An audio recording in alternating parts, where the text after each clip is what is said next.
আর শুরুতেই আমাদের যেদিকে নজর থাকবে, সপ্তাহের প্রথম দিনই ভোগান্তির বৃষ্টি। আজ ভারী বৃষ্টিতে ভাসছে কলকাতা। ঠিক কলকাতার উপরে গভীর নিম্নচাপ রয়েছে। 24 ঘন্টায় 115 মিলিমিটার পর্যন্ত বৃষ্টির সতর্কতা মহানগরে। ঘন্টায় 20 থেকে 30 মিলিমিটার বৃষ্টির সতর্কতা কলকাতা এবং শহরতলির নিচু এলাকায় জল জমার আশঙ্কা। শহরের আন্ডারপাস বন্ধ করতে হতে পারে। রাস্তায় জল জমে ব্যাপক যানজটের আশঙ্কা রয়েছে শহরে।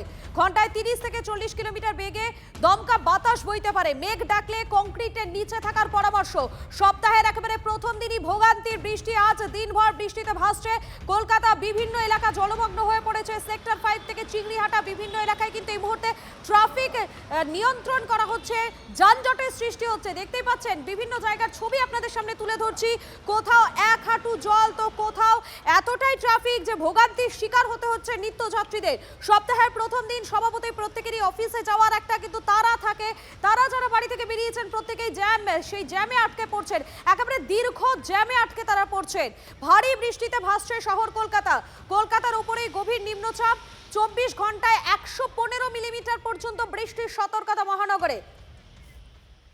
ঘন্টায় 20 থেকে 30 কিলোমিটার বৃষ্টির সতর্কতা কলকাতা এবং শহরতলির নিচু এলাকায় জল জমার একটা আশঙ্কা রয়েছে। শহরে আন্ডারপাস বন্ধ করা হতে পারে। দেখাচ্ছি আপনাদেরকে যে ছবিগুলো। নিকো পার্কের সামনের পরিস্থিতিটা দেখুন একবার। নিকো পার্কের সামনের পরিস্থিতি দেখাচ্ছি আপনাদেরকে, যেখানে জল জমে গিয়েছে। যান চলাচল সেখানে স্বভাবতই একেবারেই ধীর গতিতে যান চলাচল করছে। আমরা একবার ঠনঠনিয়া কালীবাড়ির সামনে ছবিটা দেখে নিই। আমাদের প্রতিনিধি দেবব্রত রয়েছেন আমাদের সঙ্গে। দেবব্রত, সেখানে এই মুহূর্তে কি পরিস্থিতি? দেখো, এই মুহূর্তে ঠনঠনিয়া কালীবাড়িতে রীতিমতো জল জমে গেছে। আমার সহকর্মী দেবব্রতকে দেখাতে বলবো। দেখো, একদম ফুটপাতের উপরে দেখুন একজন সবজি ব্যবসায়ী, তিনি এখানে জলের কার্যত তার একাধিক সবজি জলে ভেসে যাচ্ছে। দিদিভাই, কি বলবেন? জলে তো ভেসে যাচ্ছে। জলে তো পুরো ভেসে যাচ্ছে, এখানে বসতে পারছি না। এক হাঁটু করে জল, এই সব ভেসে চলে যাচ্ছে সব। কতক্ষণ ধরে হচ্ছে? এই সকাল থেকে সারাদিন, আর সকাল থেকে হচ্ছে সারাদিন। অর্থাৎ শুনলে একাধিক সবজি, যিনি ফুটপাতে সবজি বিক্রি করছেন, কার্যত এখানে যে জল এতটাই জমে গেছে, এখানে পুরো সব সবজি ভেসে চলে যাচ্ছে। এবং ঠনঠনিয়া কালীবাড়ি বিস্তীর্ণ অঞ্চল জুড়ে কিন্তু জলমগ্ন। এবং শুধু ঠনঠনিয়া কালীবাড়ি নয়, সেন্ট্রাল এভিনিউ মেট্রো চত্বরটা কিন্তু জলমগ্ন। এবং একাধিক জায়গাতে কিন্তু গাড়ির যে গতি তা কিন্তু ইতিমধ্যে কিন্তু কমে গেছে। এবং শহরের একাধিক চত্বরে কিন্তু যানজট তৈরি হয়েছে। Central avenue, Rashbehari avenue, Thanthania Kalibari এবং আমাদের শিয়ালদা স্টেশন চত্বর। এবং এই মুহূর্তে আমার সহকর্মী সেই চিত্র আপনাদেরকে তুলে ধরছে। দেখুন, গাড়ি কার্যত একদম ট্রাফিক সিগন্যালে গাড়ি একের পর এক লাইন দিয়ে দাঁড়িয়ে আছে। এবং আজকে সপ্তাহের প্রথম দিন অফিস যাত্রী যারা একেবারে ভোগান্তির শিকার হচ্ছেন নিত্যযাত্রী থেকে সাধারণ মানুষ। আপনারা দেখতে পাচ্ছেন ঠনঠনিয়ার সামনের ছবিটা দেখুন একবার। সেখানে জল জমে গিয়েছে, যার ফলে যান চলাচল যথেষ্ট ধীর গতিতে চলছে। ট্রাফিক একেবারে স্লথ হয়ে পড়েছে। বিভিন্ন জায়গায় কিন্তু একই ছবি দেখা যাচ্ছে। একবার নিকো পার্কের সামনে ছবিটা দেখাই আপনাদেরকে, যে নিকো পার্কের সামনে দিয়ে সেক্টর 5 এর ভেতরে, অর্থাৎ সেক্টর 5 এ এন্ট্রির যে জায়গাটা, সেটা পুরোটা জলমগ্ন হয়ে রয়েছে। কমলেশ রয়েছেন আমাদের সঙ্গে, আমাদের প্রতিনিধি। কমলেশ, এই মুহূর্তে কি পরিস্থিতি? দেখো, গভীর নিম্নচাপ সকাল থেকে প্রায় কলকাতার উপরেই রয়েছে, খুব একটা নড়াচড়া করেনি। এবং এই গভীর নিম্নচাপ দক্ষিণবঙ্গের ওপর দিয়েই আজকে ঝাড়খণ্ডের দিকে এগোবে। ফলে আজকে গোটা দিন ধরেই দক্ষিণবঙ্গে, বিশেষ করে কলকাতা এবং উপকূল লাগোয়া পশ্চিমাঞ্চলে দুর্যোগপূর্ণ আবহাওয়া থাকবে। খানিকক্ষণ আগে কলকাতার যে পূর্বাভাস, সেটা অনেকটা আপডেট করেছে মৌসুম ভবন। কলকাতায় ভারী নয়, অতি ভারী বৃষ্টির সতর্কতা জারি করা হয়েছে। এবং কলকাতায় একদিনে কোনো কোনো জায়গায় 200 মিলিমিটার পর্যন্ত বৃষ্টি হয়ে যেতে পারে। এবং কলকাতার যে আশঙ্কার কথা আবহাওয়াবিদরা বলেছিলেন, যে বৃষ্টি হলে পরে অনেক জায়গায় জ্যাম হতে পারে, অনেক আন্ডারপাস বন্ধ করে দিতে পারে, ঠিক সেরকমই পরিস্থিতি তৈরি হচ্ছে। দফায় দফায় মুষলধারায় বৃষ্টি হবে এবং প্রতি ঘন্টায় 20 থেকে 30 মিলিমিটার বৃষ্টি হলে অনেক জায়গাতেই কিন্তু আরো অনেক জায়গায় জল দাঁড়িয়ে যাওয়ার একটা আশঙ্কা রয়েছে। আজকে সব থেকে বেশি আশঙ্কা মূলত পশ্চিমাঞ্চলে, পশ্চিম মেদিনীপুর, বাঁকুড়া এবং ঝাড়গ্রাম, এই তিনটে জেলায় চরম ভারী বর্ষণের লাল সতর্কতা জারি করা হয়েছে। উপকূলে ঘন্টায় 40 থেকে 50 কিলোমিটার বেগে দমকা বাতাস বইবে। সেটা কলকাতা সহ বাকি জেলাগুলোতে ঘন্টায় 30 থেকে 40 কিলোমিটার বেগে এই হাওয়াটা বইবে। ফলে যেগুলো দুর্বল গাছ রয়েছে, কোনো কোনো জায়গায় সেই গাছ পড়ে যেতে পারে, মাটির বাড়ি ভেঙে পড়তে পারে এবং চাষেও ব্যাপক ক্ষতি হতে পারে। এবং সব থেকে বড় কথা, সপ্তাহে কমলেশ শোনা যাচ্ছে? হ্যালো। হ্যাঁ বলো। হ্যাঁ, সব থেকে বড় কথা মধুকল্পিতা সপ্তাহের প্রথম দিন সোমবার, আজকে প্রথম দিনেই একটা চরম ভোগান্তির মুখে পড়েছেন মানুষজন। টানা বৃষ্টি হয়ে চলেছে, ফলে রাস্তায় জ্যাম জট লেগেই রয়েছে। হ্যাঁ, এবং জেলায় অনেক জায়গায় ঘন ঘন বজ্রপাতও হচ্ছে। সার্বিকভাবেই পরিস্থিতি বেশ খারাপ এবং অনেক জায়গায়, বিশেষ করে যেমন পূর্ব মেদিনীপুরের হলদিয়া, ময়না, এই জায়গাগুলো অনেক আমরা ইতিমধ্যেই বানভাসী হয়ে গিয়েছে। আমরা যে তথ্য দেখিয়েছি টিভি9 বাংলায়, যে 5 দিনে, মাত্র 5 দিনে 552 মিলিমিটার বৃষ্টি হয়েছে হলদিয়াতে। বুঝতেই পারছো, মানে প্রায় 2 মাসের বৃষ্টি। কমলেশ, একটা বিষয় জানার চেষ্টা করব, এই যে পরিস্থিতি এই মুহূর্তে তৈরি হয়েছে সেটা কতদিন পর্যন্ত থাকতে পারে?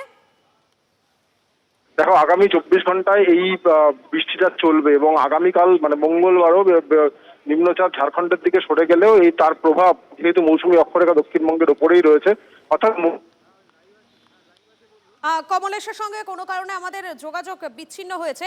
যেমনটা কমলেশ বলছিল যে আগামী 24 ঘন্টা এই পরিস্থিতি থাকতে পারে, অর্থাৎ ভারী বৃষ্টির একটা সম্ভাবনা আগামী 24 ঘন্টা পর্যন্ত থাকতে পারে। নিকো পার্কের সামনে ছবিটা দেখাচ্ছি। আপনারা জানেন এই জায়গাটা দিয়ে যারা সেক্টর 5 গামী যাত্রী, যারা প্রত্যেকদিন অফিসে আসেন এই রাস্তাটা দিয়ে তাদের আসতে হয়, সেই রাস্তাটা পুরোটা জলমগ্ন হয়ে রয়েছে এবং ট্রাফিক যথেষ্ট স্লথ, যার ফলে কিন্তু যারা প্রত্যেকটা দিন এই রাস্তা দিয়ে যাতায়াত করেন তাদের আর যথেষ্ট কিন্তু সমস্যা পড়তে হচ্ছে। দেখুন একবার সেখানকার পরিস্থিতি আপনাদেরকে দেখাচ্ছি। সকাল 11:30টার ছবি দেখাচ্ছি আপনাদেরকে। একেবারে হাঁটু জল পুরো নিকো পার্কের সামনেটা, সেই ছবি দেখতে পাচ্ছেন আপনারা। বিভিন্ন যে গাড়ি, সেই গাড়ি রীতিমতো ধীর গতিতে চলছে এবং সেখানে একটা তীব্র যানজটের সৃষ্টি হয়েছে এবং হওয়াটা খুব স্বাভাবিক, কেননা যেভাবে বৃষ্টি হচ্ছে, জল জমে যাচ্ছে, তার ফলে গাড়ি চলাচলে যথেষ্ট সমস্যা হচ্ছে।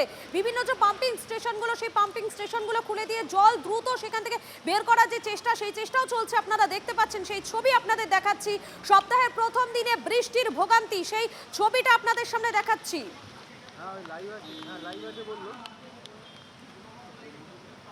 নিম্নচাপের বৃষ্টিতে বানভাসী হওয়ার একটা আশঙ্কা। দক্ষিণবঙ্গের গভীর নিম্নচাপের রক্তচক্ষু। 2 মেদিনীপুর, ঝাড়গ্রামে এক নাগারে বৃষ্টি। শহর কলকাতায় সকাল থেকে এক নাগারে বৃষ্টি চলছে। সপ্তাহের প্রথম দিন, প্রত্যেকেরই অফিস যাওয়ার একটা তাড়া থাকে এবং যেভাবে বৃষ্টি হচ্ছে তার ফলে কিন্তু যথেষ্ট সমস্যায় পড়তে হচ্ছে অফিস যাত্রীদের। সেই ছবি দেখাচ্ছি আপনাদেরকে, নিকো পার্কের ছবি। এবার একবার কলেজ স্ট্রিটের ছবিটা আপনাদেরকে দেখাই, বইপাড়ার কি পরিস্থিতি দেখাবো। আর এই মুহূর্তে ঠনঠনিয়ার ছবিটা দেখাচ্ছি। ঠনঠনিয়াতে সেখানে প্রায় হাঁটু সমান জল হয়ে গিয়েছে, যার ফলে সমস্যায় পড়তে হচ্ছে সেখানে যারা নিত্যযাত্রীরা রয়েছেন তারা। সেই ছবি দেখাচ্ছি আপনাদেরকে। একটার পর একটা ছবি আপনাদের সামনে তুলে ধরছি। জলমগ্ন শহর কলকাতা, দুটো ছবি, নিকো পার্ক এবং ঠনঠনিয়া, দু জায়গায় ছবি দেখতে পাচ্ছেন। দু জায়গায় শহরের ব্যস্ততম এলাকা। একটা জায়গা হচ্ছে পুরো ঠনঠনিয়া, যেটা পুরো সেন্ট্রাল কলকাতাকে, মধ্য কলকাতাকে কানেক্ট করছে। সেই জায়গাটা যেটা জলমগ্ন হয়ে যাওয়ার ফলে ট্রাফিক সেখানে যথেষ্ট স্লথ, তার ফলে কিন্তু সমস্যায় পড়ছেন নিত্যযাত্রীরা। আর ওপর দিকে নিকো পার্ক, যে নিকো পার্কের মাধ্যমে সেক্টর 5-এর যে যোগাযোগ ব্যবস্থা, সেই সেক্টর 5-এর যোগাযোগ ব্যবস্থার অন্যতম রাস্তা হচ্ছে নিকো পার্কের সামনেটা, যে এখানেও কিন্তু জল জমে যাওয়ার ফলে গাড়ি যথেষ্ট ধীর গতিতে চলছে। আপনাদেরকে বিভিন্ন জায়গার ছবি দেখাচ্ছি।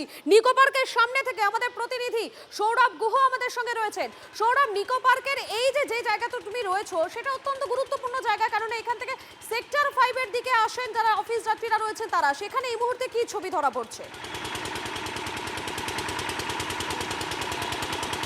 দেখো, সেক্টর 5-এ আসা কার্যত কিন্তু আজকে বিভীষিকার অন্য নাম। তোমাকে দেখাই যে সুকান্ত নগরের সামনে এই মুহূর্তে দাঁড়িয়ে রয়েছি, যেখানে সুকান্ত নগরের বিভিন্ন গলি জলমগ্ন এবং এই জলমগ্ন অবস্থা কাটাতে এখানে কিন্তু পাম্প চালু করা হয়েছে।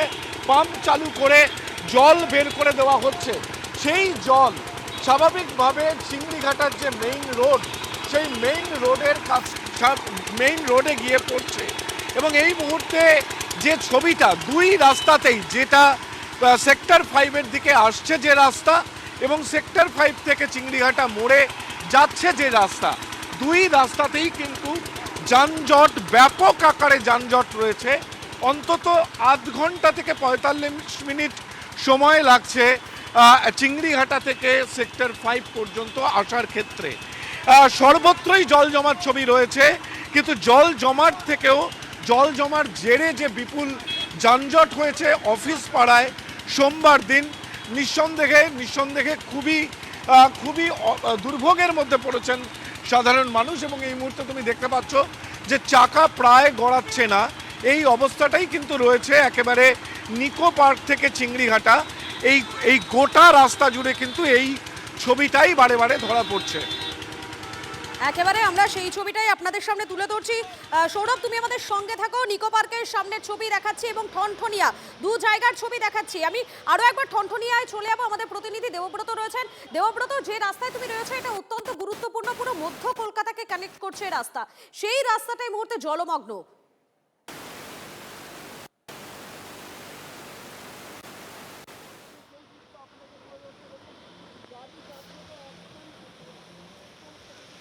আমরা আমাদের প্রতিনিধি দেবব্রতর সঙ্গে যোগাযোগ করবো। তবে আমি আরো একবার সৌরভের কাছে চলে যাবো।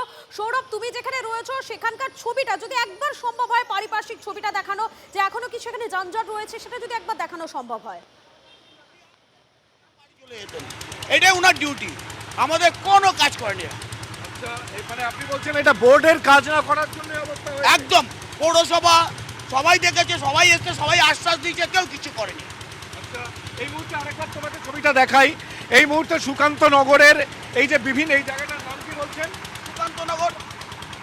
সুকান্ত নগরের এই গলিগুলো তুমি দেখো, যে এই গলিগুলোর ভেতরে কিন্তু ব্যাপক পরিমাণে জল দাঁড়িয়ে রয়েছে।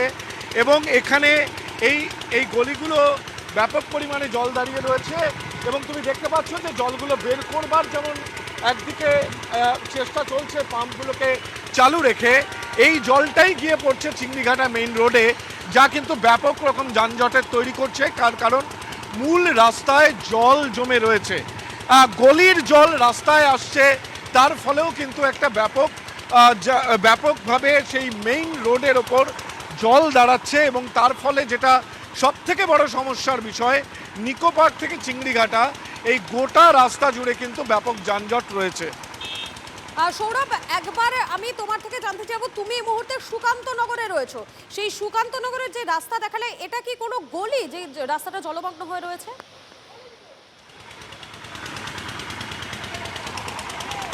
দেখো, যে ছবিটা দেখা যাচ্ছে নিকো পার্ক থেকে চিংড়িঘাটা পর্যন্ত, গোটা রাস্তাটা যেমন একদিকে জলমগ্ন রয়েছে, তার ফলে ব্যাপকভাবে যানজট চলছে। পাশাপাশি পার্শ্ববর্তী যে সমস্ত গলিগুলো, সুকান্ত নগরের যে সমস্ত গলিগুলো, সেগুলোও কিন্তু জলমগ্ন রয়েছে। এবং গলিগুলো থেকে জল বার করবার একটা প্রক্রিয়া সকালবেলা থেকে চলছে। এই মুহূর্তে দাঁড়িয়ে কিন্তু সেই ছবিটা বারংবার দেখা যাচ্ছে। এবং সকালবেলা থেকেই চিংড়িঘাটা থেকে শুরু করে নিকো পার্ক একেবারে সর্বত্রই কিন্তু যানজট এবং সর্বত্রই কিন্তু জল জমার ছবি। এর ফলে কিন্তু ব্যাপক রকম যানজট রয়েছে সকালবেলা থেকে। মুষলধারে একদিকে বৃষ্টি, আর অন্যদিকে সাধারণ মানুষ তারা কিন্তু নাগরিক পরিষেবা, পুর পরিষেবার দিকেও কিন্তু তারা আঙুল তুলছেন, যে তার ফলে বৃষ্টি হলেই তাদেরকে বছরের পর বছর এই ধরনের সঙ্গে থাকো। আর এবারে আপনাদেরকে এমন একটা রাস্তা দেখাবো যেটা নিউ টাউন থেকে সেক্টর 5 কানেক্ট করছে, যে রাস্তায় এই মুহূর্তে প্রবল জল, যার ফলে কিন্তু ট্রাফিক যথেষ্ট স্লথ। আরো একবার জানাবো, নিউ টাউন থেকে সেক্টর 5 গামী রাস্তার ছবি দেখাবো। আমাদের প্রতিনিধি সুমন মহাপাত্র সরাসরি রয়েছেন আমাদের সঙ্গে। সুমন, কি ছবি ধরা পড়ছে সেখানে? দেখো, রাস্তার অবস্থা খুবই খারাপ এবং এখানে গাড়ি ঘোড়া যাতায়াত করতে খুবই অসুবিধা হচ্ছে। এবং এখানে যে জল রয়েছে ফলে কিন্তু গাড়ির গতি সম্পূর্ণ শ্লথ হয়ে যাচ্ছে। এবং নিউ টাউন থেকে সেক্টর 5 পর্যন্ত রাস্তায় সেখানে কিন্তু দীর্ঘক্ষণের কিন্তু জ্যাম হয়ে গিয়েছে। এবং যেভাবে কিন্তু আমরা দেখতে পাচ্ছি, দেখো একটার পর একটা গাড়ি খুব ধীর গতিতে এগোতে পারছে এবং এই পুরো রাস্তাটা সম্পূর্ণ জলমগ্ন হয়ে আছে। শুধু সেক্টর 5-এর এই জায়গাটা নয়, বিস্তীর্ণ জায়গা সেক্টর 5-এর, ওয়েবেলের কথা তুমি যদি বলো, কলেজ মোড় ইত্যাদি জায়গায় কিন্তু প্রচুর জল। এবং এখানে এতটাই জল হয়ে গেছে যে গাড়ি এগোতে পারছে না এবং চরম সমস্যার মুখে পড়তে হচ্ছে এখানকার চালকদের। এবং তারা কিন্তু খুব ধীর গতিতে গাড়ি এগোতে পারছে। কি অবস্থা দাদা? অবস্থা খুব শোচনীয়। এইভাবে যাওয়া যায়? আর যাওয়া যায় বলুন এরকম করে? এই হচ্ছে পরিস্থিতি, যা খারাপ অবস্থা। এই তারা খুব স্লথ গতিতে কিন্তু বেরোতে পারছেন।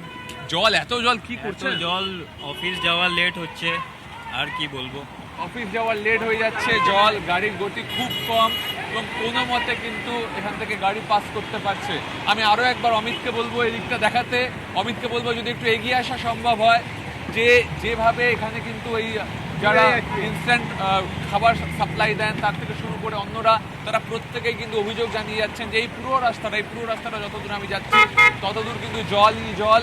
ফলে কিন্তু গাড়ির গতি খুব স্লো হয়ে যাচ্ছে, লম্বা জ্যাম, দীর্ঘক্ষণ দাঁড়াতে হচ্ছে অফিস চত্বর, এবং সেই অফিস চত্বরে কিন্তু এই টানা বৃষ্টিতে জলমগ্ন সুমন, পরিস্থিতি। তুমি আমাদের সঙ্গে থাকো, আমি আরো একবার ঠনঠনিয়ার ছবিটা দেখে নেবো। আমাদের প্রতিনিধি দেবব্রত রয়েছেন। দেবব্রত, ঠনঠনিয়া অত্যন্ত গুরুত্বপূর্ণ একটা জায়গা, একেবারে সেন্ট্রাল কলকাতার কানেক্টর এই জায়গা, সেখানে কি ছবি এই মুহূর্তে?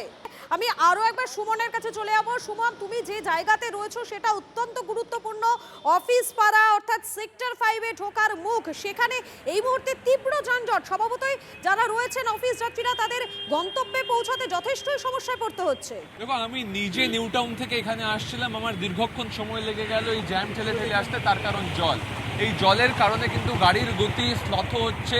এখানে বাস টার্মিনাস রয়েছে সামনে, সেখানেও কিন্তু অবস্থা খারাপ এবং কোনো ক্রমে কিন্তু তারা বেরোতে পারছেন, কিন্তু গাড়ি কোনোভাবে জোরে চালানো যাচ্ছে না। এবং আমি দেখাতে বলবো অমিতকে, পর গাড়ির লাইন হয়ে গেছে।